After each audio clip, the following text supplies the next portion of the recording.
Bonjour, bienvenue sur Mon Financier. Attendu en timide hausse à l'ouverture, les marchés ouvrent finalement en ordre dispersé, sans direction claire, même si l'optimisme reste globalement de mise, alimenté par les signaux qui ont été envoyés par la Banque Centrale Européenne et qui laissent présager un nouvel assouplissement de sa politique monétaire lors de sa prochaine réunion. Ça sera le 5 juin prochain. En attendant, bien les marchés se montrent quand même assez attentistes et ne s'éloigne pas de l'équilibre. Le CAC, lui, cède 0,11%. On est autour des 4524 points. À l'inverse, Francfort parvient à grappiller 0,08% à 9949 points.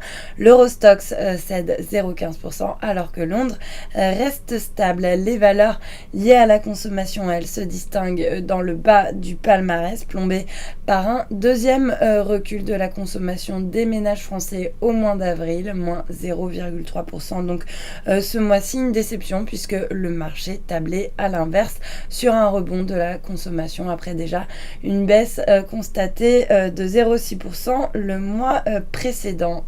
À l'inverse, le secteur financier, lui, parvient à se distinguer dans le vert avec, par exemple, AXA ou encore Crédit Agricole qui signent les meilleures performances. À noter également que Lafarge est bien orientée après avoir annoncé la cession de ses activités de ciment en Équateur pour une valeur entreprise de 405 millions d'euros. Sur le SBF 120, Soitec signe la meilleure performance, un bond de 5% alors que les bonnes nouvelles commencent enfin à s'enchaîner pour le groupe avec notamment l'adoption de sa technologie pour la production de puces par STMicro et Samsung. Et puis encore plus récemment, un partenariat prometteur en Chine. Et puis à l'inverse, Lanterne Rouge, Neopost qui confirme ses prévisions annuelles et ce malgré un recul de 2,6% de son chiffre d'affaires au premier trimestre. Sur le marché d'échange, relativement